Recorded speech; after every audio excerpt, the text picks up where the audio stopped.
Take a seat.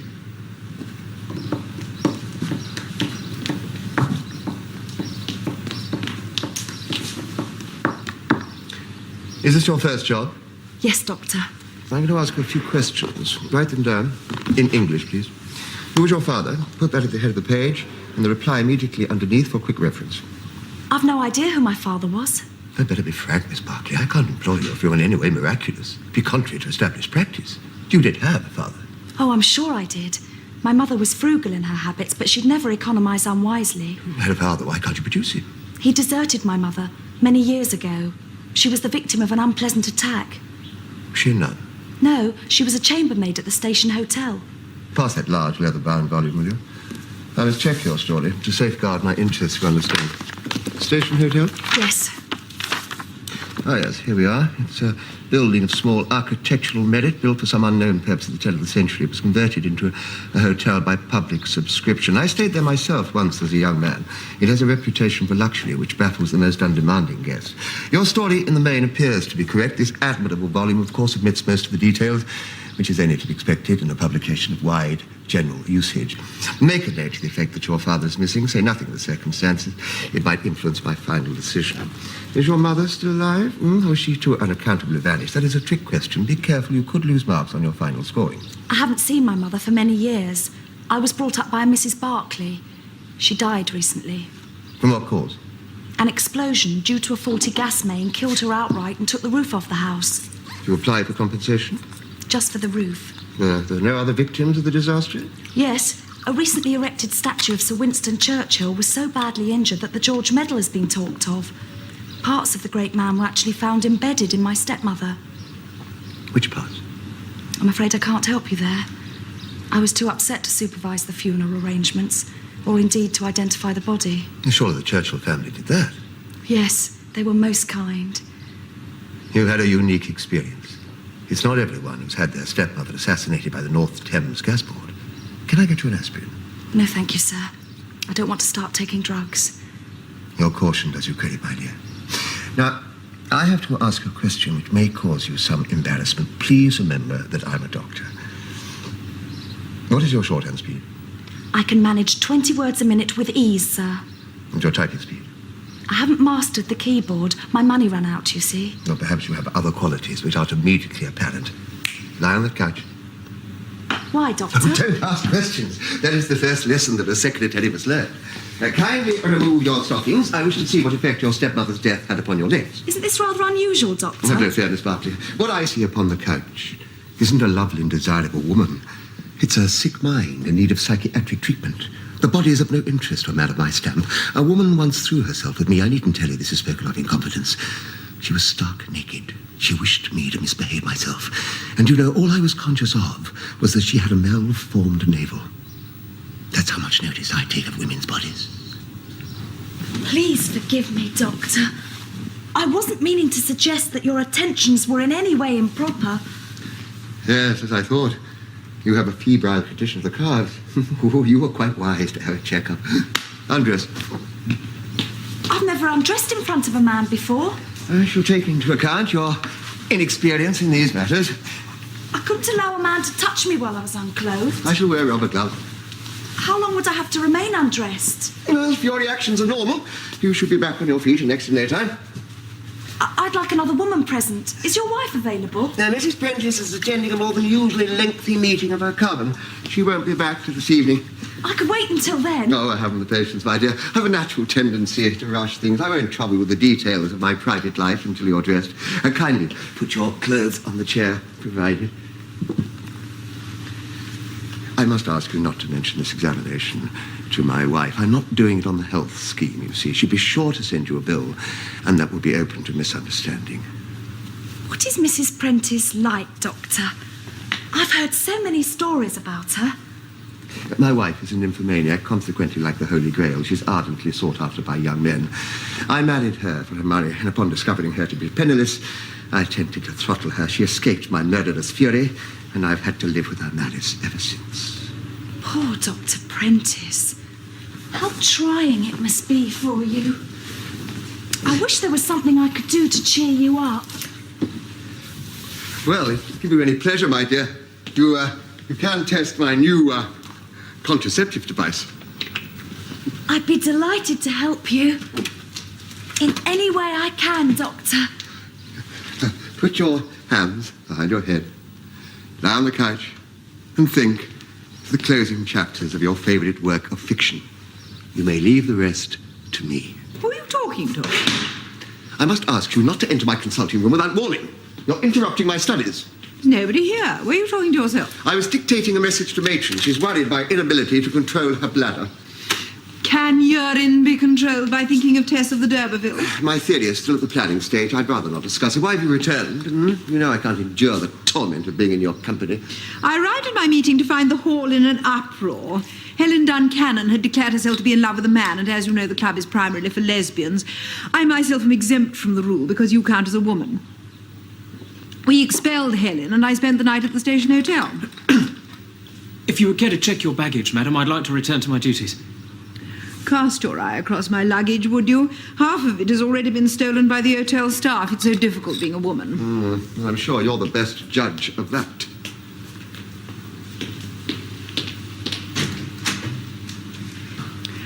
I'm not asking for my handbag back or for the money you've stolen, but unless my dress and wig are returned, I shall file a complaint with your employers. You have until lunchtime. I've already sold the dress for a lump sum. I could get it back at a price. I've also found someone to take an option on the photographs. What photographs? I had a camera concealed in the room. When I gave myself to you, the contract didn't include cinematic rights. I'd like £100 for the negatives. You've got until lunchtime. I shall complain to the manager. Do you no good? He took the photographs. Oh, this is scandalous. I'm a married woman. You didn't behave like a married woman last night. I was upset. A lesbian friend of mine had just announced her engagement to a member of Parliament. You should be more careful in your choice of friends. I'd like to get out of the indecent photograph racket. It's so wearing on the nerves. Could you find me a worthwhile job? I've had a hard boyhood. What kind of job do you want? I'm an expert typist.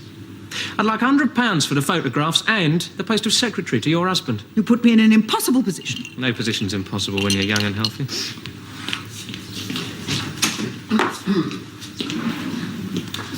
She'll be sodden before long.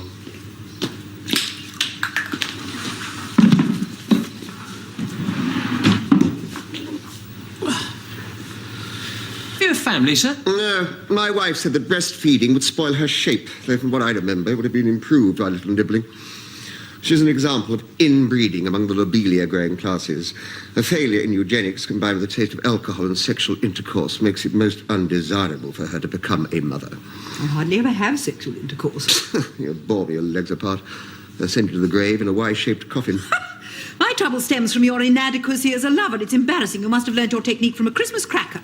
Rejuvenation pills have no effect on I you. never take pills. You take them all the time during our lovemaking. The deafening sound of your chewing is the reason for my never having an orgasm. How dare you say that? Your book on the climax in the female is largely autobiographical, or have you been masquerading as a sexually responsive woman? My vaginal spasms have been bogus for some time. What a discovery. Married to a mistress of the fraudulent climax. My parents were divorced, sir. I miss the warmth of a happy family atmosphere. As a psychiatrist, I do all I can to bring estranged couples together.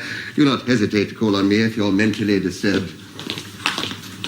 It's no good lying there, Miss Barclay. My wife has returned. Oh, good. She'll be able to help with your examination. The examination is cancelled till further notice. Get dressed. Has your new secretary arrived? I've got her particulars somewhere. Have you ever given thought to a male secretary?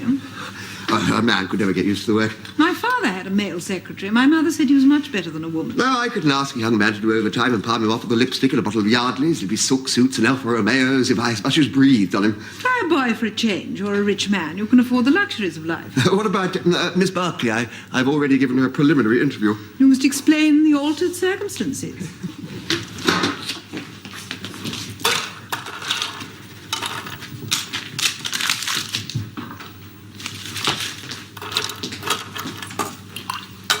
What are you doing with that dress? It's an old one of yours.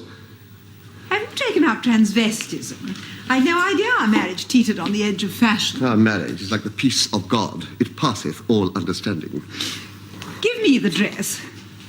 I shall wear it. Well, can I have the one that you're wearing in exchange? I'm not wearing a dress. Why aren't you wearing a dress? Are you following some extreme fashion? I'm going to speak frankly and with complete candour. Please listen carefully and save your comments for later. My room at the hotel was small, airless and uncomfortable, a model of its kind. As I was dressing for dinner, I noticed that the sheets on the bed were none too clean. I went to the linen cupboard, which I knew to be on the second floor, hoping to find a chambermaid. Instead, I found a page boy, who enticed me into the cupboard and then made an indecent suggestion. When I repulsed him, he attempted to rape me. I fought him off, but not before he'd stolen my handbag and several articles of clothing. Doesn't sound the kind of behaviour one expects at a 4-star hotel. The boy has promised to return my dress. He sold it to a friend who probably intends using it at sex orgies. Realise what would happen if your adventures became public. I'm ruined. The doors of London society would be slammed in my face. Did you inform the authorities of this escapade? No. Why not? I saw in his youth the remnants of a natural goodness that had all but been destroyed by the pressures of society. I promised to find him employment. Is there a market for illegal entry? I don't propose to lead him into a dead-end job. What other qualifications has he? He can type. There's not much work for male typists. No, he's been disappointed by his failure in commerce. That's why he took to rape. How do you hope to employ him? As your secretary. He'll be back in an hour. You can check his credentials at your leisure. Where is Miss Barclay? She's upstairs. I shall inform her that the situation is no longer vacant. Do you think I could borrow one of your dresses for a while, my dear? I find your sudden craving for women's clothing a dull and, on the whole, a rather distasteful subject. Oh, she'll bring my grey hairs in sorrow to the grave. Miss Barclay, the present situation is fraught with danger. My wife is under the impression that your dress belongs to her. You must explain as tactfully as possible that she has made a mistake. No, that isn't possible. You'll have to be patient for a little longer. Doctor, I'm naked. You do realise that, don't you? Indeed I do, Miss Barclay. It must cause you acute embarrassment. I'll set about finding you suitable clothing.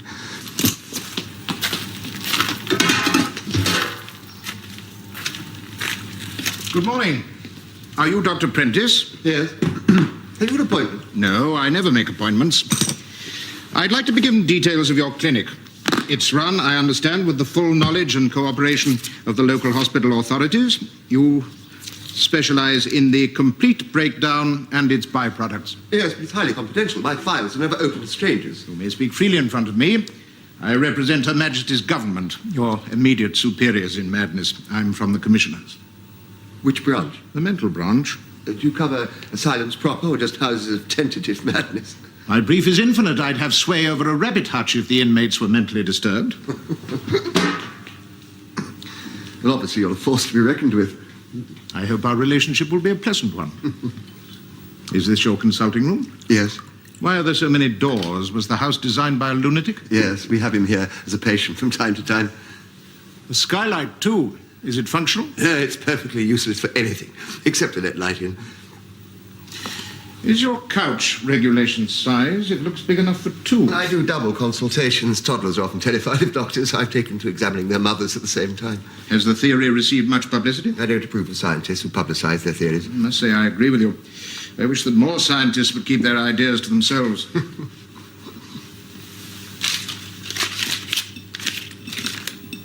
Is this something to do with you, Prentice? It's a prescription, sir. Keep your head down and don't make a sound. You find that your patients react favourably to such treatment? I can claim to have had some success with it, sir. Your ideas, I think, are in advance of the times.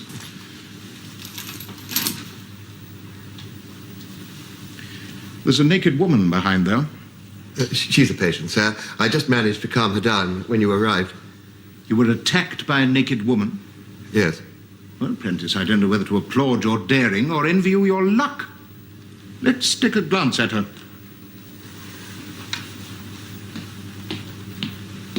Miss Barclay, a gentleman wishes to speak to you. I can't meet anyone without my clothes on, Doctor. Notice the obstinacy with which she clings to a suburban upbringing. Have you tried shock treatment? No. How long has she been a patient? The committal order hasn't yet been signed. Bring it here, I'll sign it. Why did you take your clothes off? Did it never occur to you that your psychiatrist might be embarrassed by your behaviour? I'm not a patient. I'm from the Friendly Faces Employment Bureau. When did these delusions first manifest themselves? I've been aware of them for some time, sir. Do you imagine that any businessman would tolerate a naked typist in his office? Dr. Prentice asked me to undress in order that he might discover my fitness for the tasks ahead. There was no suggestion of my working permanently without clothing. I shall take charge of this case. It appears to have the bizarre quality that makes for a fascinating thesis. Make the necessary entry in your register and alert the dispensary of my requirements. Is there a history of mental illness in your family? I find your questions irrelevant. I refuse to answer them. I've just certified you insane. You know that, don't you? What right have you to take such high-handed action? You're right, you had a nervous breakdown. I'm quite sane. Oh, pull yourself together. Why have you been certified if you're sane? Even for a mad woman, you're unusually dense. Here, put this on. Oh, thank you. It's a great relief to be clothed again. What is the background to this case? Has the patient any family? No, sir. Her stepmother died recently after a remarkably intimate involvement with Sir Winston Churchill. What of the father? He appears to be an unpleasant fellow. He made her mother pregnant at her place of employment. Was there any reason for such conduct? The patient is reticent on the subject. I find that strange and very revealing. Go and prepare a sedative. Lie on this trolley. Please ring for a taxi, sir. I wish to return home. I haven't the qualities required for this job. You're slowing down your recovery rate, Miss Barclay.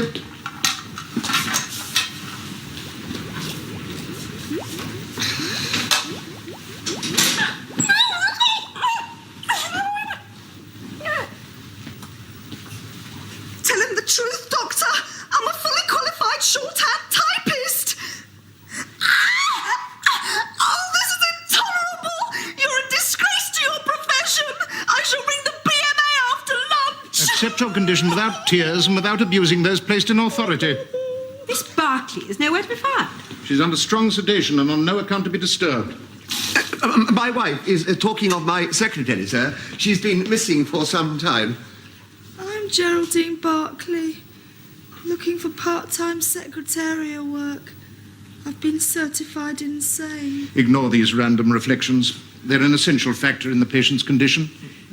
Does she have the same name as your secretary? She's taken my secretary's name as a nom de folie, although morally reprehensible. There's little we can do about it legally, I'm afraid. Seems a trifle capricious, but the insane are famous for their wild ways. I shall contact the employment agency. Miss Barclay can't have vanished into thin air. My wife is unfamiliar with the habits of young women, sir. I've known many who could vanish into thin air, and some who took a delight in doing so. In my experience, young women vanish only at midnight and after a heavy meal. Were your relations with your secretary normal? Yes. Well, Prentice, your private life is your own affair. I find it shocking nonetheless. Did the patient know of your liaison with Miss Barclay? She may have done. I see. A definite pattern is beginning to emerge. Under the influence of the drug that I've administered, Miss Barclay, you are relaxed and unafraid. I am going to ask you some questions which I want answered in a clear, non-technical style. She'll take that as an invitation to use bad language. Who was the first man in your life? My father. Did he assault you? No. She may mean yes when she says no. It's elementary feminine psychology. Did your stepmother know of your love for your father? I live in a normal family. I had no love for my father. I'd take a bet that she was the victim of an incestuous attack. She clearly associates violence and the sexual act. Her attempt when naked to provoke you to erotic response may have a deeper significance. Did your father have any religious belief? I'm sure he did. Yet she claims to have lived in a normal family. Did your father's church sanction rape? Some sects will turn a blind eye to anything as long as it's kept within the family circle. Was there a church service before you were assaulted? I can't answer these questions, sir. They seem pointless and disgusting. I am interested in rape, Miss Barclay, not the aesthetics of cross-examination. Answer me, please. Were you molested by your father? No! The vehemence of her denials is proof positive of guilt. It's a textbook case. A man beyond innocence, a girl aching for experience. The beauty, confusion, and urgency of their passion driving them on, they embark upon a reckless love affair. He finds it difficult to reconcile his guilty secret with his spiritual beliefs. Sexual activity ceases. She, who basked in his love, feels anxiety at its loss. She seeks advice from her priest. The church, true to her ancient traditions, counsels chastity. The result? Madness. A fascinating theory, said and cleverly put together. Does it tie in with known facts? That need not cause us undue anxiety. Civilizations have been founded and maintained upon theories which refuse to obey facts. As far as I'm concerned, this child was unnaturally assaulted by her own father. I shall base all my future actions upon that assumption.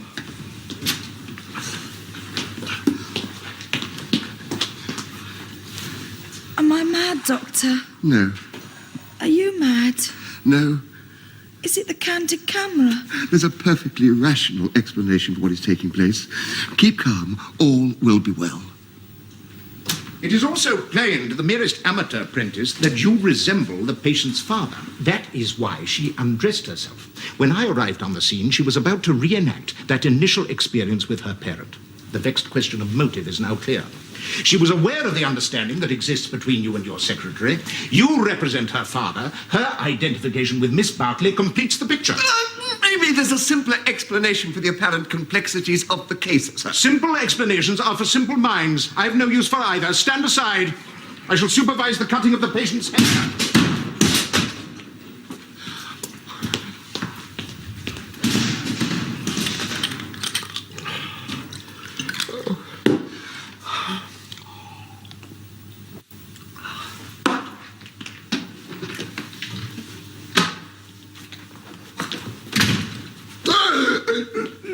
What's the matter? Are you in pain? Yes, could you get me a glass of water?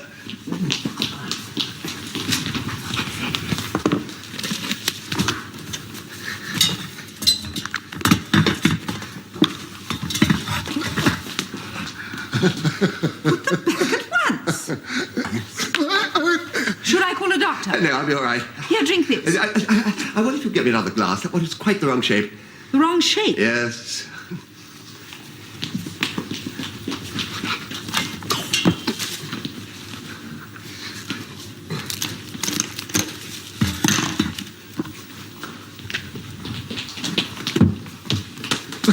What are you doing now? Praying. This puerile behaviour ill accords with your high academic reputation. The youth I wish you to engage as your secretary has arrived. Well, I wonder if you'd ask him to call back later. I'm still feeling dicky.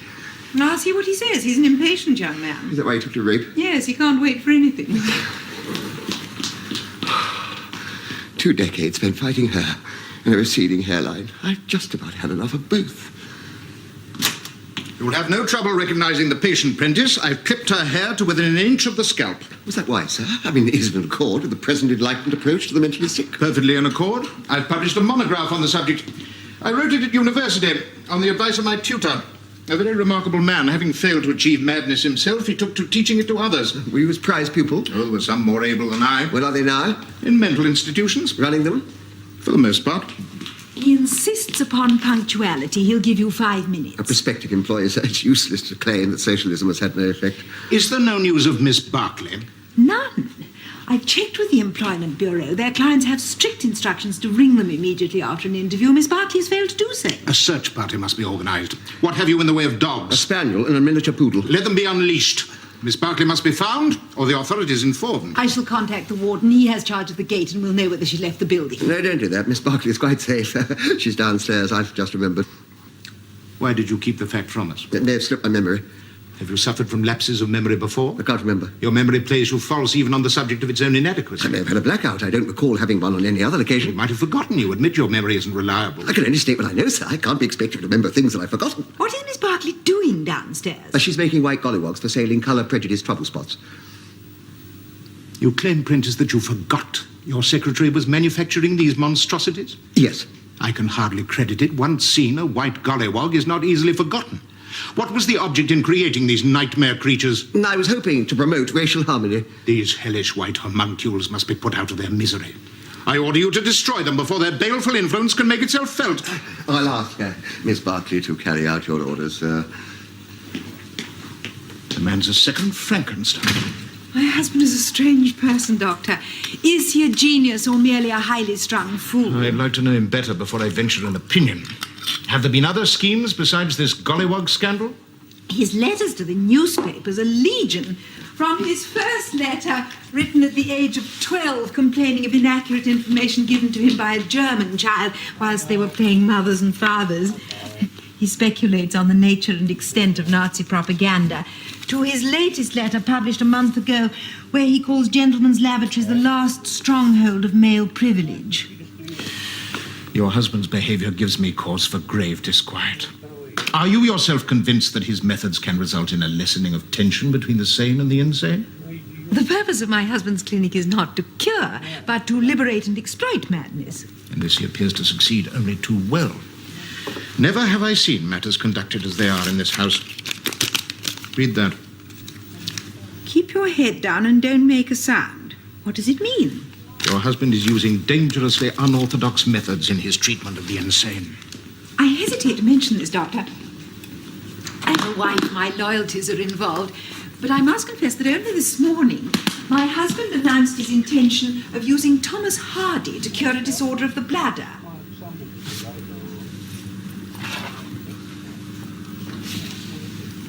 What a thing to find in a bookcase. Is it yours? No. Let me see it.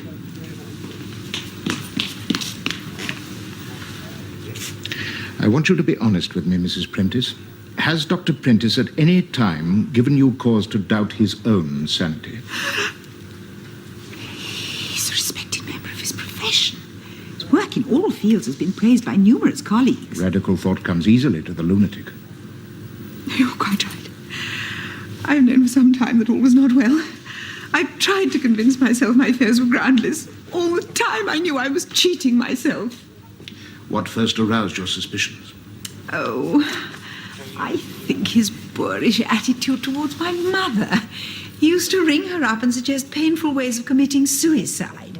Worn out at last by his pestering, she took his advice. And more recently, say from this morning, has there been a deterioration in his condition? Oh, yes, quite definitely, Doctor. He showed no sympathy for me when I complained of being assaulted by a page boy at the station hotel. What was the object of the assault? The youth wanted to rape me. He didn't succeed? No. The service in these hotels is dreadful. Shortly after my return, my husband started having the most extraordinary ideas, which I'd have been willing to indulge if they hadn't overstepped the bounds of good taste. Give me an example. He has developed a craving for women's clothes. This confirms your story. I refused to loan him any of mine and went in search of Miss Barclay. Sometime later, in my presence, my husband had a kind of fit. He asked me to get him a drink. When I got back, he presented me with a bouquet of flowers. He wished to congratulate you on your safe return. I'd only been to the dispensary, and he'd taken the flowers from that vase. I was angry and not a little frightened. At this point, a spasm of agony crossed his otherwise tranquil features. I offered him a glass of water. He reacted in a violent manner. He said the glass was the wrong shape. What a revealing phrase. I returned to the dispensary. When I got back, he was on his knees praying. Oh, how shocking. His abnormal condition has driven him to seek refuge in religion, always the last-ditch stand of a man on the brink of disaster. I can't doubt that what you've told me has great significance. We must also take into account the admitted lapses of memory and the attempts to create alien forms of life. Say nothing of our suspicions. Fancies grow like weeds in the unhealthy soil of the sick brain. Oh, Doctor, you've no idea what a relief it's been to talk to someone like yourself. Why have you not done so before? A woman doesn't like facing the fact that the man she loves is insane. It makes her look sort of fool. Have you carried out my instructions? Yes. You guilty scientists will destroy the world with your shameful secrets. Does this belong to your secretary? No, it's mine. You are in the habit of wearing women's footwear? My private life is my own. Society must not be too harsh in its judgments. Where is this secretary of yours? There are one or two questions I'd like to put to her. I can't allow you to disturb her. She has work to do. I don't think you quite appreciate the position, Prentice. The powers vested in me by the commissioners give me the right to interview any member of your staff should occasion demand. Where is Geraldine Barclay? She's in the garden. Ask her to step this way. She's making a funeral pyre for the Gollywogs. It would be wrong to disturb her. Very well. I shall seek her out myself. You may be sure, Prentice, that your conduct will not go unreported. What have you told him? Nothing but the truth. You've been spreading it around that I'm a transvestite, haven't you? There was a woman's shoe hidden in the bookcase. What was it doing there? Why were you rooting in my books? I was looking for the cuttings album. I showed it to Dr. Rance. You have no right to do that. Are you ashamed of the fact that you write to strange men? There is nothing furtive in my relationship with the editor of The Guardian. Dr. Rance and I are trying to help you. We're not satisfied with your condition. Neither am I. It's impossible, and you're to blame. I should have driven you out with ignominy years ago. Whose fault is it if our marriage is on the rocks? You're selfish and inconsiderate. Don't push me too far. I might sleep with somebody else. Who? An Indian student. You don't know any. New Delhi is full of them. You can't take lovers in Asia. The airfare would be crippling. Your irresponsible behaviour causes me untold anxiety. A man exposed himself to you last summer. Didn't see anything. And your disappointment marred our holiday. You've no psychological understanding of the difficulties I face. Unless you're very careful, you'll find yourself in a suitcase awaiting collection. These veiled threats only confirm the doubts I already have of your sanity. If you hand over the money, madam, I'll let you have the photos. However, some guarantee of employment must be given before I part with the negatives. What's he talking about? He has in his possession a series of pornographic studies of me. He took them last night without my knowledge. The damnable frivolity of the woman. I shall have to turn pederast to get her out of this mess. Oh, I have to deliver this. It's from our 2-hour cleaning service. My dress and wig! A dress? I'll take possession of that. I shall inform Dr. Rance of your theft of one of my dresses. Don't raise your voice. Take a biscuit from the barrel and retire to your room.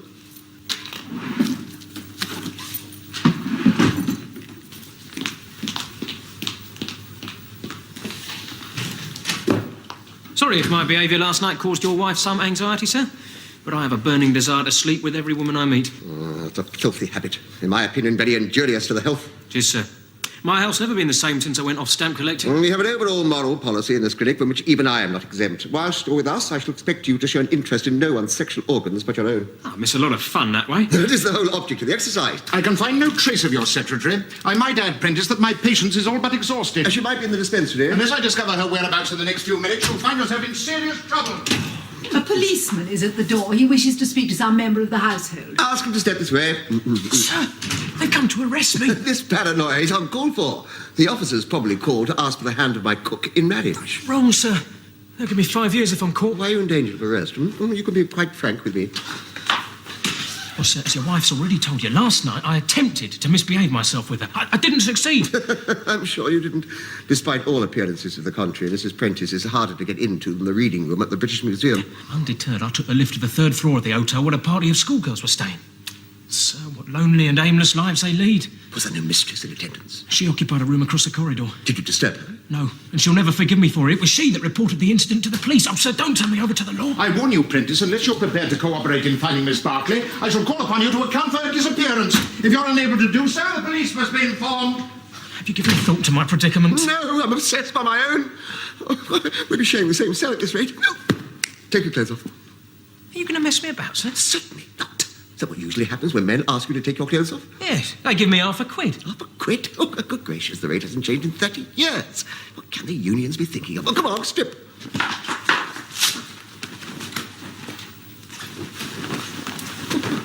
Oh, you're remarkable. My last secretary couldn't better you, and she was a descendant of Houdini. No, remove your drawers.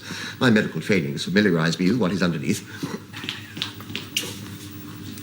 What devilry are you up to now? I'm carrying out a medical examination. You're not a physician. Why do you need the child undressed? My investigations upon his clothed body will be strictly unscientific and inevitably superficial. In order to assure myself that he's going to be of any use to me, I must examine him fully and skin-wise.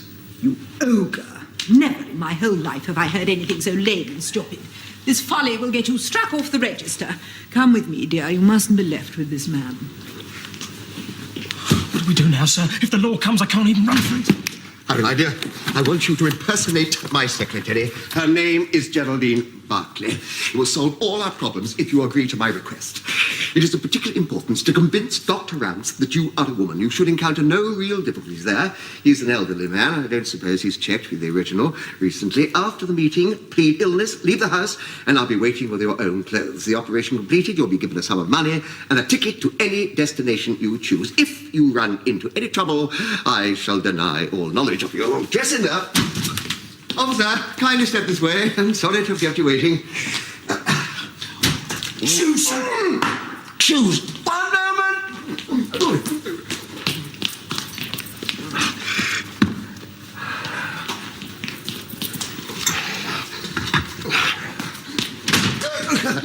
never enter my consulting room without permission. You asked me to come in, sir. I don't believe I did. Wait outside.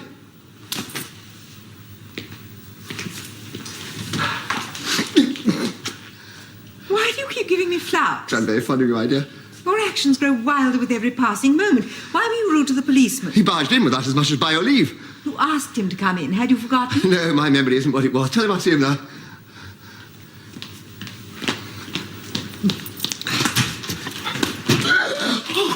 Oh, Miss Barclay, what are you doing here? Nothing would induce me to remain on your staff a moment longer, Doctor. I wish to give notice. Sorry about the misunderstanding, sir. Oh, please remain outside. I think I made myself plain. You don't want to see me? No.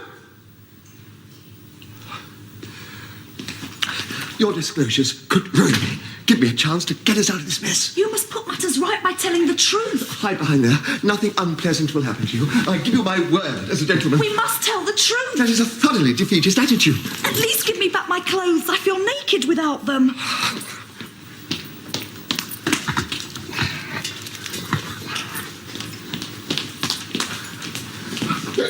Oh, if he presents me with those flowers again, I shall faint. He's cut the stalks off. His lunacy is beyond belief. Excuse my wife, Sister Sergeant. She was molested by a young man last night, and her recovery is far from complete. I understand Mrs. Prentice introduced the young man to you, sir. Yes, we shan't prefer charges. I believe your wife to be ill-advised in not repeating her experiences before a judge and jury. However, as it happens, I'm not concerned with this case. I'm interested in the youth movements between midnight and 7 a.m. During that period, he is alleged to have misconducted himself with a party of school children. How violent disgrace. After carrying out a medical examination, our lady doctor is up in arms. She can't wait to meet this fellow face to face. Well, he isn't on the premises. If he turns up, you will be informed. How dare you give misleading information to the police? He was here. I have his clothes outside. Very wise of you to confiscate his clothing, ma'am. If more women did the same, the number of cases of rape would be halved. Or doubled. Disregard anything my husband says. I'll fetch the clothing. I'm also anxious, sir, to trace the whereabouts of a young woman called Barclay. Can you help in my inquiries? Why do you want to see Miss Barclay? It's a matter of national importance. Miss Barclay's stepmother, a woman of otherwise unblemished character, died recently. Shortly before her death, her name had been linked in a most unpleasant way with that of Sir Winston Churchill. Mrs. Barclay's association with the great man gave offence in some circles. However, the local council, composed by and large of no-nonsense men and women, decided in view of his war record to overlook Sir Winston's moral lapse. Under expert guidance, he was to be reintegrated into society. The task accomplished, it became clear the great man was incomplete. When the true facts got out, the diehards were in uproar. The press took up the story, and it snowballed out of all proportion. At last, with the full support of the Conservative and Unionist Party, the council decided to sue the heirs of Mrs. Barclay for those parts of Sir Winston that an army-type medical had proved to be missing. Council lawyers obtained an exhumation order. This morning, Mrs. Barclay's coffin was opened in the presence of the Lord Mayor and Lady Mayoress. Fainting women were held back as the official in charge searched high and low for council property. His efforts were not crowned with success. Mrs. Barclay had taken nothing with her to the grave except those things which she ought to have done. At noon today, the matter came to the attention of the police. And you suspect my secretary of having stolen certain parts of Sir Winston Churchill? Here is proof the young man was in this room. Can't get far without clothing. His progress without clothing last night was enviable. You still claim, sir, you have no knowledge of the youth's whereabouts? Nope. And what has become of Miss Barclay? I have no idea. Who told Dr. Rance she was burning the gollywogs? Was that a lie? May have been, I can't remember.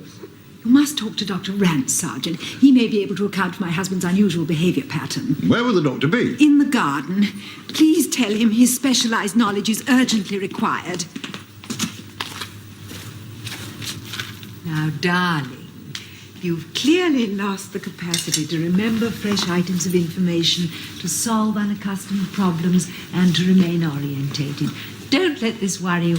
I shall remain at your side throughout the whole course of your illness. I'm even going to take notes on the progress of your breakdown, so nothing will be wasted. Try to remember why you damaged the flowers in this vase. It may have a direct bearing on the case. Tell the truth, sir. All your troubles spring from a lack of candour. My troubles spring from a misguided attempt to seduce you. You never told me you were seducing me. You said you were interested in my mind. Oh, that's like open sesame. It's a formula for gaining entrance. Are you sure Dr. Rance is out here, sir? Yes. Where would he be then? In the shrubbery, we have a naked elf on a bird bath. We often have trouble with peeping toms. I'd like you to accompany me, sir.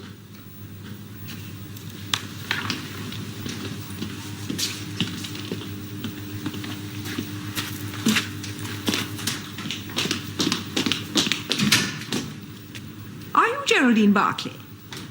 Yes. Where have you been? I've been attending to the 1,001 duties that occupy the average secretary during her working hours. It doesn't take the whole morning to file your nails, surely. I was sick. I had to lie down. Are you pregnant? I can't discuss my employer's business with you. What was your last job? I was a hostess at the 123 Club. It's obvious you're quite unsuited to the work here. This is my husband's secretary, Sergeant. She'll be pleased to help with your inquiries. Miss Barclay, I must ask you to produce, or cause to be produced, the missing parts of Sir Winston Churchill.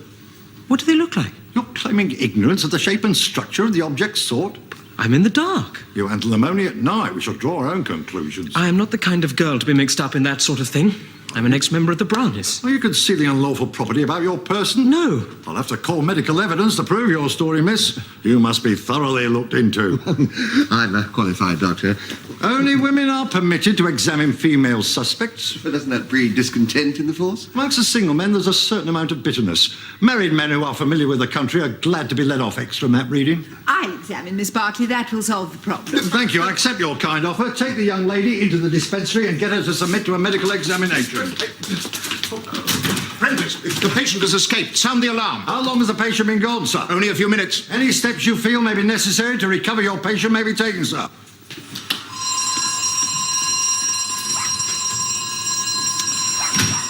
She must have come through this room. You and I were in the garden. Mrs. Prentice was in the hall. Escape would be impossible. She must still be in this room. Only one hiding place is possible. Are you from the station hotel? Yes. I want a word with you, my lad. You've no idea how glad I am to be arrested. Why? I'm in great danger. Who from? Dr. Prentice. His conduct is scandalous. Take me to the police station. I shall prefer charges. Have you anything to say, sir? Yes. What this young woman claims is a tissue of lies. This is a boy, sir, not a girl. If you're baffled by the difference, it might be as well to approach both with caution. Let's hear what you've got to say for yourself. I came here for a job. On some pretext, the doctor got me to remove my clothes. Afterwards, he behaved in a strange manner. What did he do? He asked me to lie on that couch. Did he at any time attempt to interfere with you? You'll be disappointed, Sergeant, if you imagine that young man has lost his virginity. I hope he'll be considerably more experienced before he loses that, sir. What reason had you for taking off his clothes? I wish to assure myself of his unquestioning obedience. I give a prize each year. I hope ultimately to tie it in with the Duke of Edinburgh's award scheme. I prefer not to have royalty mentioned in this context, sir. Have you been in trouble of this kind before? I am not in trouble. You must realise the boy is bringing a serious charge against you. It's ridiculous. I'm a married man. Marriage excuses no one, the freak's roll call. I'm a respected member of my profession. Your accusation is absurd. It's not for me to bring accusations in a matter I don't fully understand. The boy has an unsavoury reputation. Last night requires explaining before this morning. I had nothing to do with the disgraceful happening at the station hotel. You deny that on the night of Thursday last you did behave in an obscene manner with a section of the Priory Road School for Girls? Yes. Nicholas Beckett, I warn you that anything you say will be taken down and may be used as evidence against you. My name isn't Nicholas Beckett. Then why do you suppose I wish to arrest you? To safeguard my interests? You imagine that you'll be free from acts of indecency in a police station? Of course. Oh, I wish I shared your optimism. Full security arrangements are now in force. No one is to enter or leave the clinic without written permission. Prentice, get your secretary to issue warrants to every member of the staff. I'll do that, sir, as soon as she's ready to resume her duties. Well, would you help us to clear up a spot of bother, Doctor? It's a matter of some urgency. Last night, this youth assaulted a number of children. This morning, he was assaulted in his turn. Well, what can I say? It's an extreme case of be done by as you did. The boy has made a serious charge against Dr. Prentice. He claims he was forced to strip and lie on a couch. A complete list of your indiscretions would make a bestseller. It's all been a dreadful mistake, sir. Now, Prentice, at this moment there is only one thing to advise, absolute frankness. Have you behaved in an unseemly manner? No. The doctor said he wanted to put the boy in some kind of club. It's no good trying to do that. Boys cannot be put in the club. That's half their charm. I'm sorry if my statement misled the sergeant, but my nerves are on edge. You should consult a qualified psychiatrist. I'm a qualified psychiatrist. You're a fool. That isn't quite the same thing. Has the boy come to your notice before? Not on a case of this kind. That's why we have to be careful. As the doctor rightly says, he has an unsavoury reputation. It may be that he bears Dr. Prentice a grudge. Perhaps the accusation springs from disappointment. It might have been wiser had you not rejected the young fellow's blandishments. Unnatural vice can ruin a man. Ruin follows the accusation, not the vice. If you committed the act, you might now be facing the I charge. couldn't commit the act. I'm a heterosexual. I wish you wouldn't use these Chaucerian words. It's most confusing. How do you propose to get to the bottom of this affair? A reputable person must examine the lad. I refuse to be examined. You can't refuse, you're under arrest. I'm not Nicholas Beckett. I want to be taken to prison. If you're not Nicholas Beckett, you can't be taken to prison. You're not under arrest.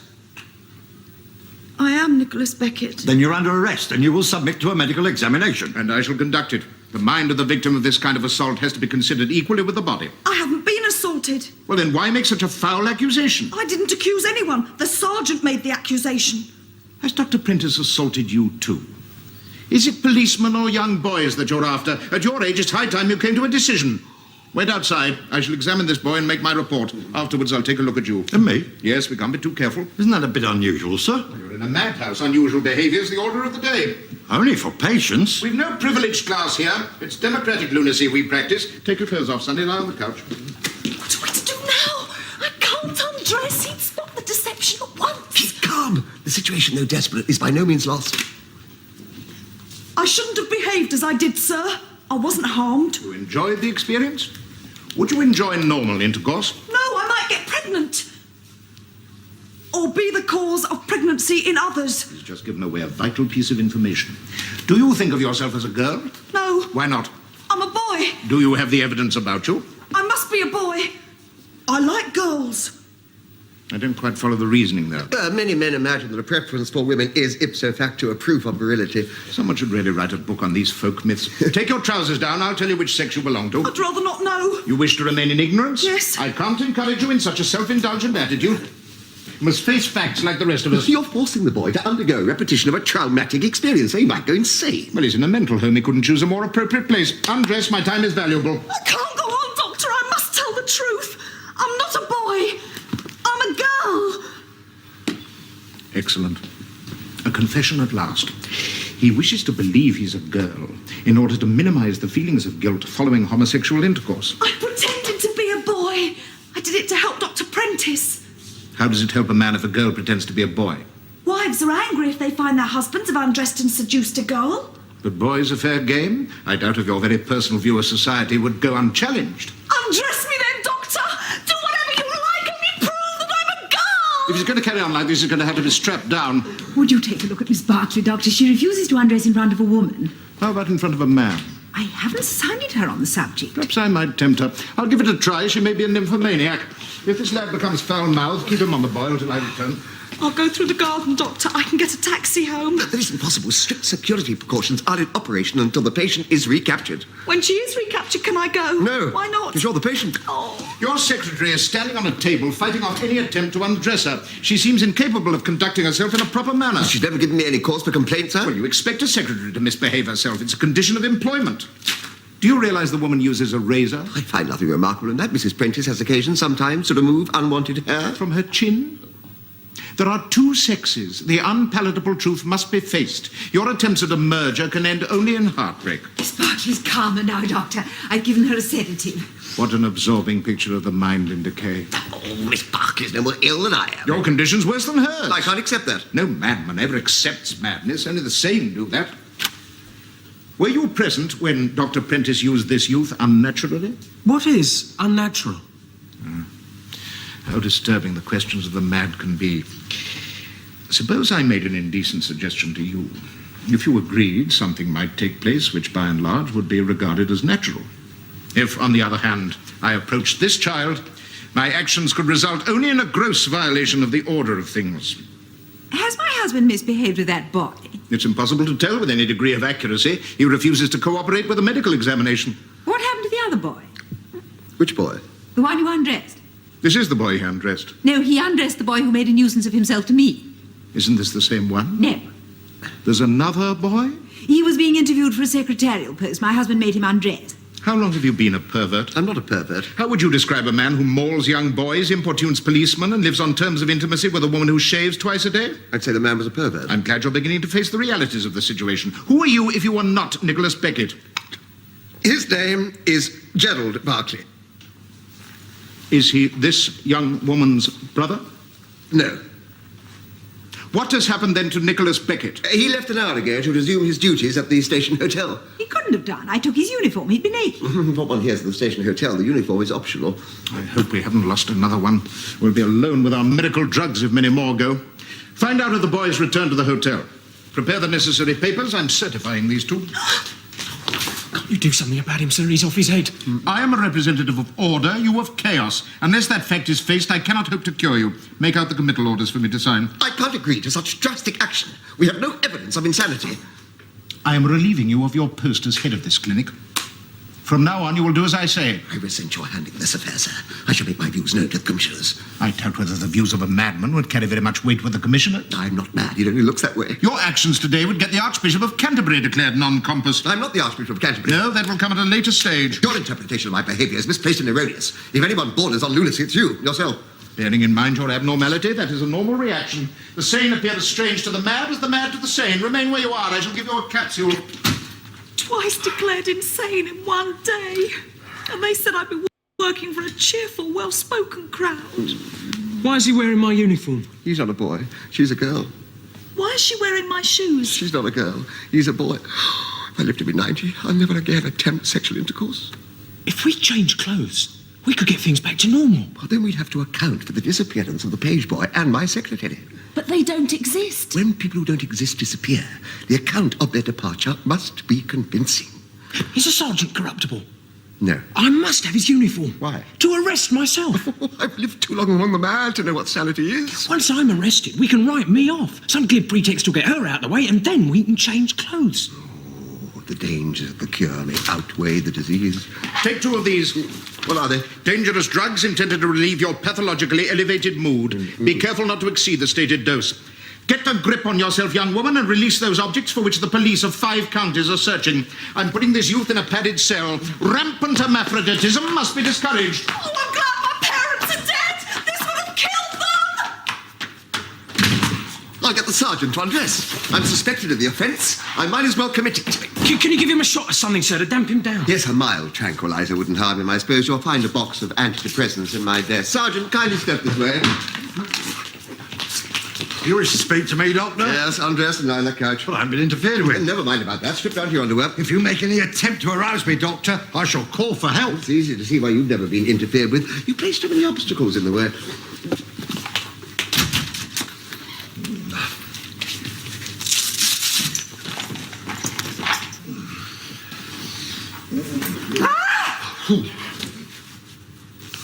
What were you doing with your trousers down, officer?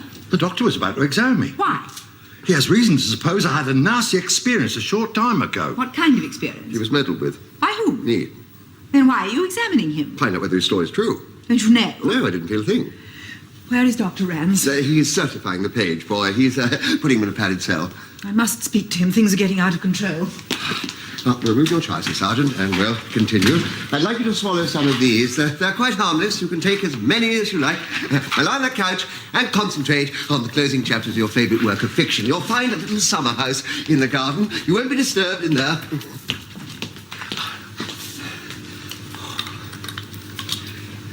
The helmet, sir. The helmet, sir! No, sir. Where Miss Barclay's clothes? In the dispensary.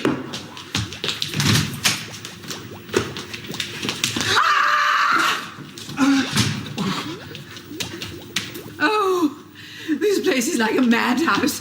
Doctor, you must help me. I keep seeing naked men. When did these delusions first start? They're not delusions, they're real. Everyone who has hallucinations imagines that they're real. When did you last think you saw a naked man? Just now. He was nude, except for a policeman's helmet. It's not difficult to guess what's on your mind, my dear. Are you having marital troubles? Well, I do suffer from neuritis. My husband refuses to prescribe anything. A man shouldn't have to drug his wife in order to achieve a happy union. I don't want drugs. I want account taken of my sexual nature. Your depraved appetites may in part be responsible for your husband's breakdown. Where is Dr. Prentice? I don't know. When I returned from telephoning the station hotel, he was undressing the sergeant. How would you describe his relations with the sergeant? Strange and in many ways puzzling. He's called him into his room on several occasions and then abruptly dismissed him. Playing the coquette, eh? It adds spice to a love affair. What news of the patient? None. Except that this looks like the nightgown she was wearing. She must be naked, then. Yes. And what is the report from the station hotel? They state they have no page called Gerald Barclay on their register. The youth who've just certified insane must be an imposter. And what of Nicholas Beckett, the real page boy? He hasn't returned to the hotel, and yet when he disappeared, his uniform was in my possession. 2 young people, one mad, one sexually insatiable, both naked, are roaming this house. We must at all costs prevent a collision. Oh, Doctor, does any of this make sense to you? It most certainly does. It's a human interest story. A respected member of the medical fraternity is married to a dazzlingly beautiful woman. Hopelessly in love, but through mutual distrust, refusing to admit it, there is little they can do to prevent a once precious relationship from turning sour. The doctor has a charming but mentally unstable patient who, at an early age, was the victim of a sexual attack. The assailant was her own father. An act of transference enables her to identify the doctor as her parent. The demands of a nymphomaniac wife and patient, coupled with those of his torrid secretary, prove too much for his sanity. He turns in his anguish to assaulting young boys. Retaining, however, some vestiges of normal feelings, he requires his minions to dress in women's clothes. This explains the desire for female garments. As his neurosis matures, we'll better be able to decide whether he intended his boys to impersonate wife, patient, or secretary. And why did he assault the policeman? Oh, pure madness, no other reason. How long do you think my husband has been insane? I trace the origins of his illness back to that first letter to the Guardian. From the startling ideas of Dr. Goebbels on the function of the male sexual organ, we pass quite logically to white gollywogs. An attempt, in fact, to change the order of creation. Homosexuality slots in here, dabbling in the black arts. The reported theft of the private parts of a well-known public figure ties in with this theory. We've phallic worship under our noses, or I'm a Dutchman. When this is published, I shall make my fortune. What a dreadful story. I'd condemn it in the strongest terms if it were fiction. I shan't now ask Dr. Prentice to open our mental health fair. We shall have to fall back upon one of the saner members of the cabinet. What's that? A pillbox, Doctor. It's empty. He's taken an overdose. We have here terrible evidence of conflict. His tormented mind, seeking release, has led him to attempt to destroy himself. Suicide? This is so unexpected. Just when one least expects it, the unexpected always happens. We must find it before it's too late.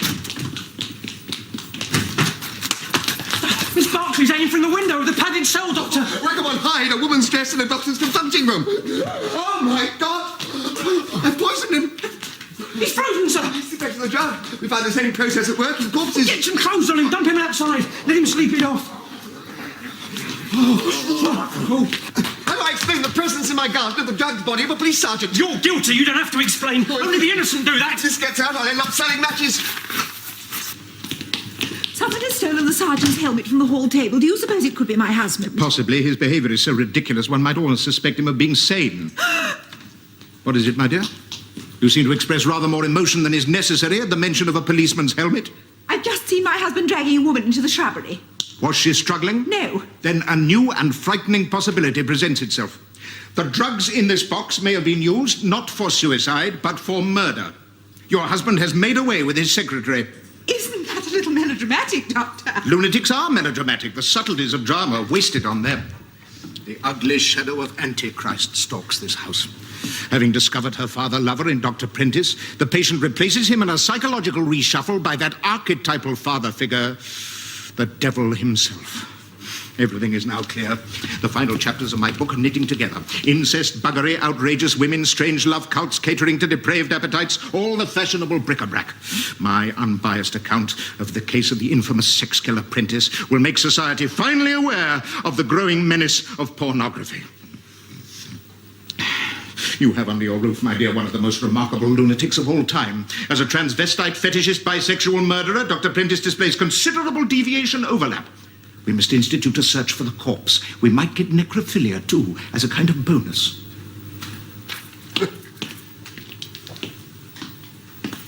Would you confirm, Prentice, that your wife saw you carrying a body into the shrubbery?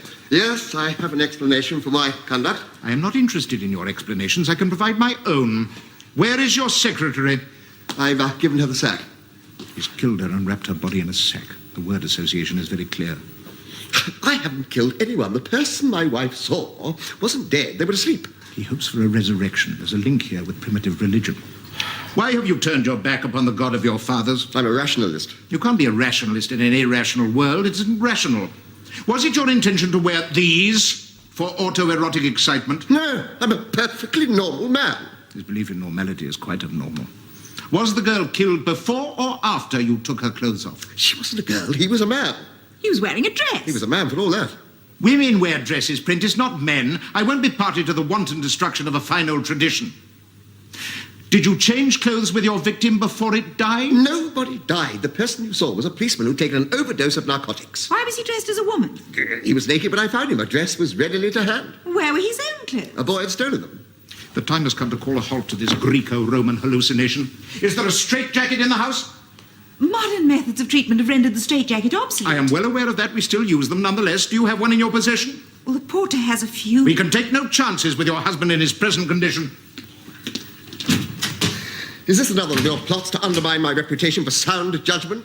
You treacherous harpy? You've caused a poor girl's death, darling. You may be called upon to accept a period of restraint. Miss Buckley isn't dead. Produce her then, and all your difficulties will be over. I can't. Why not? Because you're wearing her dress. You surprised me this morning, making an ill-timed attempt to seduce her. If we are to save our marriage, my dear, you must admit that you prefer boys to women. You'll find me quite tolerant. In fact, I know a number of charming youths. I could pass a few of the younger ones on to you. It would raise the tone of our marriage considerably. I won't have you making scandalous allegations in a matter of which you know nothing. The page at the hotel accused you of behaving in an indecent manner. That wasn't a boy, it was a girl. Admit that you prefer your own sex to mine. I've no hesitation in saying that I do. You filthy degenerate. Take your clothes off. Are you going to beat me? Do if you wish. Your psychotic experiences are immensely valuable to you and should be encouraged rather than thwarted or repressed. Oh, my darling. This is the way to sexual adjustment in marriage.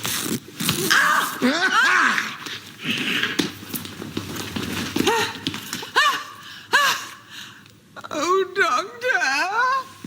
During your absence, my husband became violent and struck me. Did you enjoy it? At first, but the pleasures of the senses quickly pall. Was there an attempt to destroy these flowers? They fell during the struggle. You are aware of the plant allegory? The rose is a common cipher for a woman. He intended to do you harm. Yes, I was beaten until I was nearly senseless. Oh, that was a mere physical act with no special psychological significance. We must lose no time in putting Dr. Prentice under restraint. We shall need help with the enterprise. Have you no brawny youth upon whom you can call in times of stress? I'm a married woman, Doctor. Your suggestion isn't the worst of taste. I'd like a word with you, Doctor, about my brother, Nicholas Beckett. I've just arrested him. Your sleep won't be disturbed tonight, my dear. Life is full of disappointment. Did you see Dr. Prentice in the garden? No? You may have had difficulty in recognizing him. He was probably dressed as a woman. He has killed his secretary. He can't have done. He's an OBE. These cabalistic signs are of no more use in warding off evil than the moons and stars on a sorcerer's hat. We shall need your help in tracking down the mindless killer of young Geraldine Bartley. Doctor, I'm obsessed with feelings of guilt. I have to make a confession. Well, you must ring for an appointment. I can't listen to confessions off the cuff. I am Nicholas Beckett.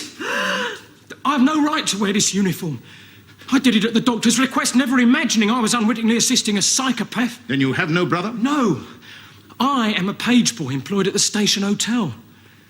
I met Dr. Prentice quite by chance. I talked to him instantly. After a short conversation during which we discussed sex matters in an uninhibited and freewheeling way, he asked me if I'd mind dressing up as a woman. I agreed to his suggestion, having heard that transvestism is no longer held to be a dangerous, debilitating vice. The doctor introduced me to his colleagues as Miss Barclay. I was to be paid a sum of money. That's why I objected to being undressed. It would have embarrassed me. You understand what this means, Doctor? Yes, the real Geraldine Barclay has been missing since this morning. When Dr. Prentice asked you to pose as a woman, did he give you a reason? No. Didn't you consider his request strange? No? Have you aided other men in their perverted follies? During my last term at school, I was the slave of a corporal in the Welsh Fusiliers. Were you never warned of the dangers inherent in such relationships? When he was posted abroad, he left me a copy of The Way to Healthy Manhood. A case of opening the stable door after the horse is in. Your life appears to have been spent among the more brutal and irresponsible members of society. You must help me to right the wrongs you've done. What do you want me to do, sir? After my recent experiences, I'm understandably suspicious. You'll find the demands of medicine easier to satisfy than those of the army. This is a straitjacket. We need your help in persuading Dr. Prentice to put it on. There may be violence. His body has a mind of its own. Have you a gun? I think so. You will make sure before you fire that my husband isn't waving an olive branch. An olive branch can be used as an offensive weapon. If there's trouble, I shall blow him from the floor. Are you going to flush him from his hiding place, sir? Yes, really we should hire beaters, but they'll expect to have their fares paid from Scotland. I'm loath to certify a fellow psychiatrist. It causes such bad feelings within the profession. Take no chances. Call for help immediately you see Dr. Prentice. Try not to break his arms or legs. It makes the job of adjusting the jacket doubly difficult. Barclay's hanging from the window of a padded cell. When I asked her to undress, she became hysterical. Come along now, sir. When Dr. Prentice asked you to pose as a woman, did he give you a reason? No. Didn't you consider his request strange? No? Have you aided other men in their perverted follies? During my last term at school, I was the slave of a corporal in the Welsh Fusiliers. Were you never warned of the dangers inherent in such relationships? When he was posted abroad, he left me a copy of The Way to Healthy Manhood. A case of opening the stable door after the horse is in. Your life appears to have been spent among the more brutal and irresponsible members of society. You must help me to right the wrongs you've done. What do you want me to do, sir? After my recent experiences, I'm understandably suspicious. You'll find the demands of medicine easier to satisfy than those of the army. This is a straitjacket. We need your help in persuading Dr. Prentice to put it on. There may be violence. His body has a mind of its own. Have you a gun? I think so. You will make sure before you fire that my husband isn't waving an olive branch. An olive branch can be used as an offensive weapon. If there's trouble, I shall blow him from the floor. Are you going to flush him from his hiding place, sir? Yes, really we should hire beaters, but they'll expect to have their fares paid from Scotland. I'm loath to certify a fellow psychiatrist. It causes such bad feelings within the profession. Take no chances. Call for help immediately you see Dr. Prentice. Try not to break his arms or legs. It makes the job of adjusting the jacket doubly difficult. Barclay's hanging from the window of a padded cell. When I asked her to undress, she became hysterical. Come along now, sir. I'd like you to put this on. I'd like you to cooperate with me in getting things back to normal in this house. You can rely on me, sir. It would help me considerably if you just take your clothes off. If I do that, will you put this on? Of course not. That is a straitjacket. I won't be party to kinky capers. You've lived too long at the station hotel to know how decent people behave. Now do as I say and undress. I'm ready to be examined when you are, Doctor. They're combing the grounds for us. They've got guns. What shall we do? You must lose no time in getting undressed. He is a maniac. He's murdered a woman and hidden her body somewhere. Who is responsible for these vile stories? Dr. Ranch is having you certified. I've got to get you into this. I'm ready when you are, Doctor. Give this youth the clothes you're wearing. Put this on. Give the Sergeant back his uniform. The next passing through will confiscate my wife's dress, and all our problems will be solved.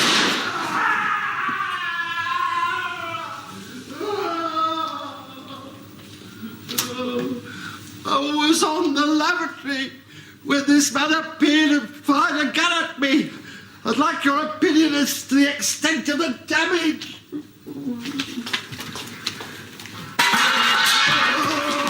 with me and lie down. The woman is insatiable. Unless you make love to me, I shall shoot you. Husband cannot be expected to give his best at gunpoint.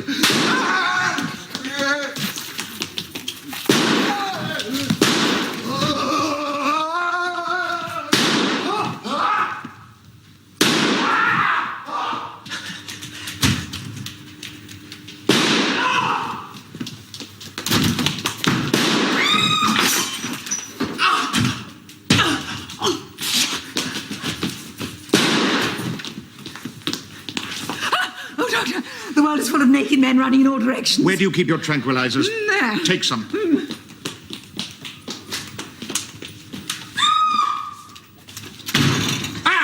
At last we caught the patient. I'm not a patient. I'm telling the truth. It's far too late to tell the truth. These final harrowing scenes will be lavishly illustrated with graphs showing the effect of her downfall upon her poor tortured mind. Meanwhile, in his temple of love, the hideous Dr. Prentice and his acolyte are praying to their false gods, unaware that the forces of reason have got their measure. Fetch a syringe. What have I done to deserve this? I've always led such a respectable life. Your mind has given way. You'll find it an invaluable experience in your efforts to come to terms with the 20th century living. Why did you persuade your father to kill Geraldine Barclay? I am Geraldine Barclay. You imagine you're a secretary. In fact, you are the leading player in one of the most remarkable and sinister stories in modern history. The extent to which you influenced your employer and contributed to his breakdown has yet to be measured. This is dreadful, dreadful. I'm glad you're beginning to adopt a more responsible attitude. It's most encouraging. Where is the body? I don't know. Are you under the seal of the confessional? Into what black rites have you been initiated by that foul priest of the unknown? Let me cure your neurosis. It's the only thing I want out of life. What is the meaning of this exhibition? It's a new and hitherto untried form of therapy. I think it's viable under the circumstances. Your treatment seems designed to plunge the patient deeper into lunacy rather than achieve any lasting cure. Anyone whose subconscious is as quirky as yours could hardly be expected to understand my methods. What do you mean by that? I refer to those manifestations of the penis which you encounter with an increasing degree of frequency. You've seen them too? Well, what does that prove? Merely that you've given me your wretched disease. Should I swab the patient's arm? You don't imagine I'm wasting this stuff on her, do you? £12.50 an ounce, it'd be criminal. Go and call the police.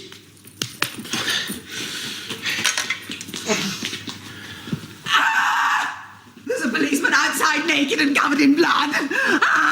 The bounds of decency have long been overstepped in this house. Your subconscious cannot be encouraged in its skullduggery. Is this blood real? No. Can you see it? Yes. Then what explanation is there? I'm a scientist. I state facts. I cannot be expected to provide explanations. Reject all paranormal phenomena. It's the only way to remain sane. It seems real. But who are you to decide what reality is? Remain where you are. I shall call the police. I'm in pain. I've been shot.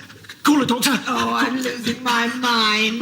Help me! I'm suffering untold anguish. Untie me! Why are you tied up? Dr. Ransted, he says I'm mad. He's a psychiatrist, he must know. He wouldn't put you in a straitjacket if you were sane. He'd have to be mad. He is mad. Is she mad? She thinks she is. She imagines you're a figment of her imagination. She can see me. Doesn't that prove I'm real? No, she's mad. If you think I'm a phantom of your subconscious, you must be mad. I am mad. My wife just shot at me. She thinks I'm mad. You are mad. I've got to get you into this straitjacket. Put that gun down. A husband must be allowed to put his wife into a straitjacket. It's one of the few pleasures left in modern marriage. Oh, you should have that wound attended to. Have you got a handkerchief? No. Well, I might. Stay where you are, Doctor. Your conduct today has been a model of official irresponsibility and bloody-mindedness. I am going to certify you. No, I am going to certify you. I have the weapon, you have the choice. What is it to be? Either madness or death. Neither of your alternatives would enable me to continue to be employed by Her Majesty's government. Ah, that isn't true. The higher reaches of the civil service are recruited entirely from corpses or madmen. Press the alarm.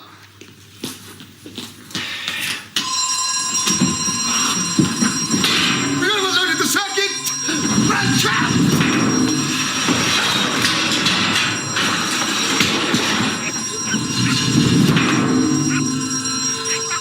I hope the security arrangements in the wards are as efficient as those in your consulting room. We could starve to death. A fitting tribute to the effectiveness of our early warning system. Since neither of us can escape, your deterrent is useless. Put it down.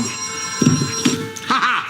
I'll have you in a jacket within the hour. It's a hat trick. Oh, is this a record for you? No, by no means. I once put an entire family into a communal straitjacket. Your mother must have been proud of you. No, she wasn't, I'm afraid. It was my own family, you see. I have a picture of the scene at home, my foot placed squarely upon my father's head. I sent a copy of it to Anna Freud and had a charming postcard in reply. What about me, sir? I'm not mad. You're not human. I can't be an hallucination. Look at that wound. That's real. It appears to be. If the pain's real, I must be real. I'd rather not get involved in metaphysical speculation. This young fellow is the page by the station hotel. He misbehaved himself with my wife. Was he an hallucination when he did that? Your wife is subject to a kind of nervous disorder which leads her to believe that she is being pursued by unclothed male figures. This young man is one of them. If he is her assailant, it follows that the assault was also a fabrication of her diseased mind. Sergeant Match wishes to arrest the young man. The sergeant, too, may not exist. According to your wife, he also appeared to her naked. For all we know, he may be a kind of incubus employed by Scotland Yard. He admits that his own brother was a figment of his imagination, thus confirming my own law that the relations of apparitions are also apparitions. What have you done with Geraldine Barclay? I'm here.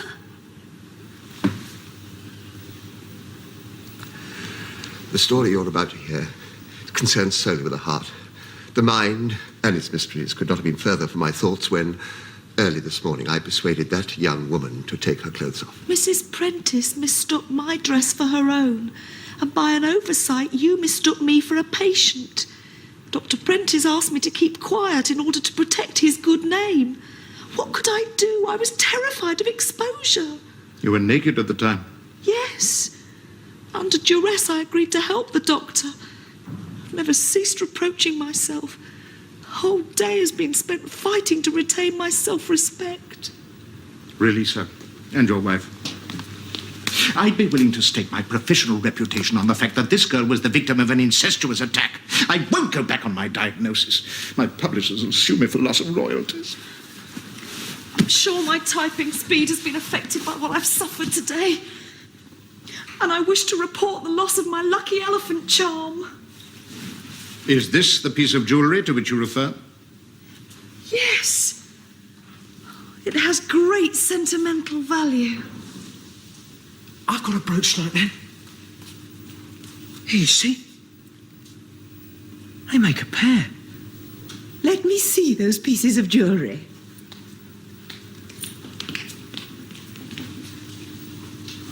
A single brooch may be made from these two fragments.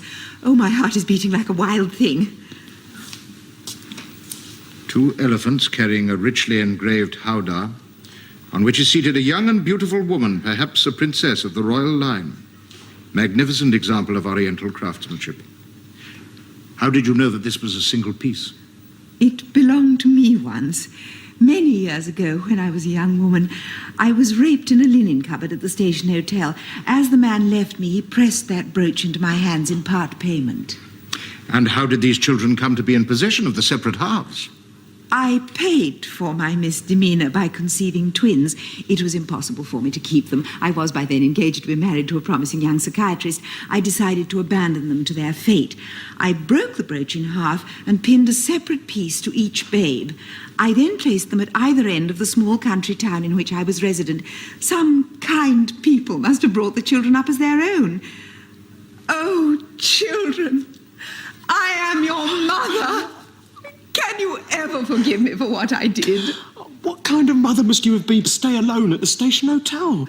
I was employed as a chambermaid. I did it for a joke in the 60s. The effect of taxation on the middle classes had to be seen to be believed. Was our father also employed by the station hotel? I never saw your father. The incident occurred during a power cut. I became pregnant while I waited for normal service to be resumed. You'll find an inscription on the back of the brooch, sir, to Lillian from Avis, Christmas 1959. I found that brooch many years ago.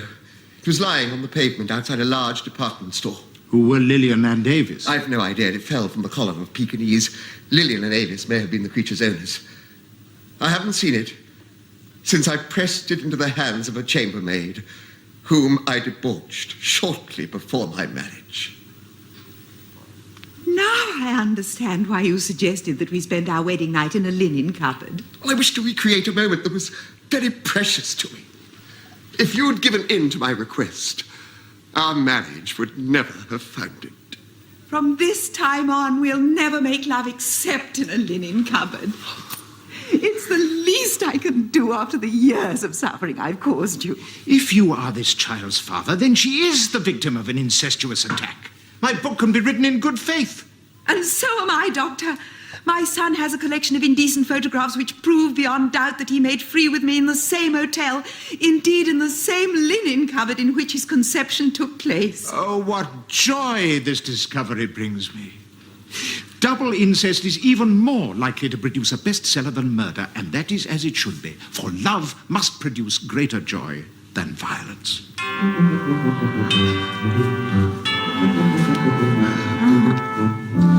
We are approaching what our racier novelists term the climax.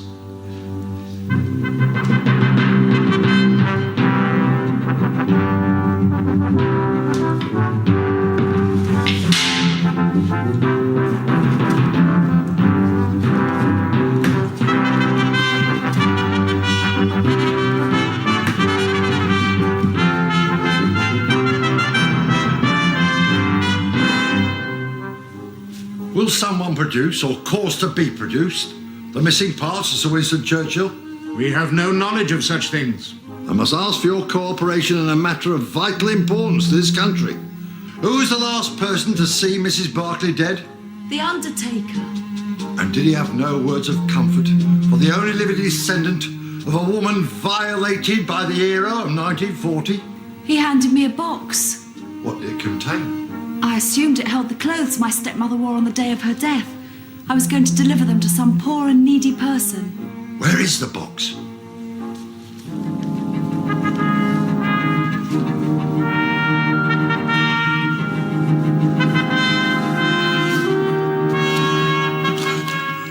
The great man can once again take up his place in the High Street as an example to us all of the spirit that won the Battle of Britain. How much more inspiring if in those dark days we had seen what we see now. Instead, we had to be content with a cigar, the symbol falling far short, as we now realize, of the object itself. Well, Sergeant, you have been instrumental in uncovering a number of remarkable peccadilloes today. I hope you'll cooperate with us in keeping them out of the papers. I will, sir. I'm glad you don't despise tradition. Let us put our clothes on and face the world.